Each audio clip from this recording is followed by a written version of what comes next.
चलिए अब एक एक्सपर्ट कमेंट लेते हैं टैक्स ढांचे पर। शरद सर, फाइनली आपके कमेंट्स, आपने पूरा बजट स्पीच सुना, एक मैसेज, आपकी प्रतिक्रिया इस बजट स्पीच पर।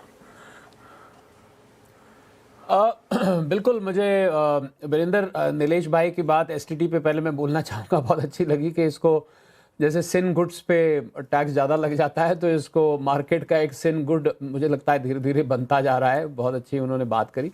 डायरेक्ट टैक्स के मोर्चे पे देखें तो मुझे लग रहा है सारा फोकस इसको सिंप्लीफाई करने पे रहा है, डी क्रिमिनलाइज करने पे रहा है कि आपकी पेनल्टीज जो है आसान हो जाए, कंप्लायंस को आसान बनाने का फोकस है। जैसा मैं शुरू में कह रहा था, क्योंकि बहुत बड़ी अनाउंसमेंट टैक्स की राहत के रूप में नहीं आने वाली, क्योंकि उसकी पिछले साल फ्रंट लोडिंग हुई थी, पर जो प्रोसेसेस हैं उसको सिंपल किया। उदाहरण के तौर पे मैं लूँगा, जैसे आपके रिटर्न में कोई गलती हो जाती है फाइल करने में, तो वो 31 दिसंबर तक अभी तक आप रिवाइज कर सकते थे, पर क्योंकि इस बार डेट जैसे सितंबर हुई थी तो लोगों को रिवाइज करने का समय कम मिला, उसको अब बढ़ा के 31 मार्च कर दिया गया। यानी कि आपको अगर टाइम ज़्यादा मिलता है, 31 जुलाई और मार्च के बीच में आपको लगता है कि आपने कोई गलती कर दी है या आपने कुछ मिस कर दिया है, तो आप उसको रिवाइज करके फाइल कर सकते हैं।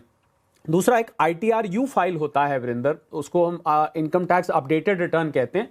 वो फाइल नहीं किया जा सकता था, मतलब 25% अगर आप फालतू टैक्स देते हैं, आपको लगता है कि मैंने कोई इनकम जानबूझ के छोड़ दी है, तो वो अब अगर असेसमेंट प्रोसीडिंग शुरू हो जाती थी तो वो आपको नहीं फाइल करने दिया जाता था। शरद जी, ये सब जो ग्रैन्युलर डिटेल्स है ना शरद जी, इन पर आएंगे। अभी हमको थोड़ा, सॉरी मैं माफी चाहूंगा आपसे, मार्केट पर फोकस करना पड़ेगा, क्योंकि 500 पॉइंट निफ्टी नीचे 24,600 तक चले गए थे। हमने बात की थी कि ना सिर्फ रिसेंट लो बल्कि अगर खराब बनेगा तो 24,500 तक का भी टूटने का रिस्क रहेगा। 24,571 आ गया। सुनील सिंघानिया भी जुड़े हमारे साथ। पूरा मार्केट पैनल दिखा दीजिए एक बार। सुनील सिंघानिया जी हैं, नीलेश शाह जी हैं, विजय केडिया जी हैं, सौरभ मुखर्जी यहाँ पर, पूरा का पूरा मार्केट के बिगीज हमारे साथ हैं। सुनील सर, कैसे देखें एक इवन जो इस सरकार के सबसे ज़्यादा जो एक कहते हैं कि एक सिंपैथेटिक लोग हैं, वो भी मैसेज भेज रहे हैं कि क्या आ गया बजट में, इतना बड़ा डैम स्क्वेब, मतलब आपने STT बढ़ा दिया इस एनवायरनमेंट में।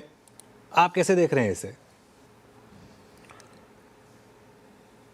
नहीं, मैं कहूँगा कि बजट से कोई एक्सपेक्टेशन नहीं थे, लेकिन फाइनेंस मिनिस्टर ने नो एक्सपेक्टेशंस को भी फ्रैंकली कैपिटल मार्केट के हिसाब से वो नो एक्सपेक्टेशंस को भी मीट नहीं किया है।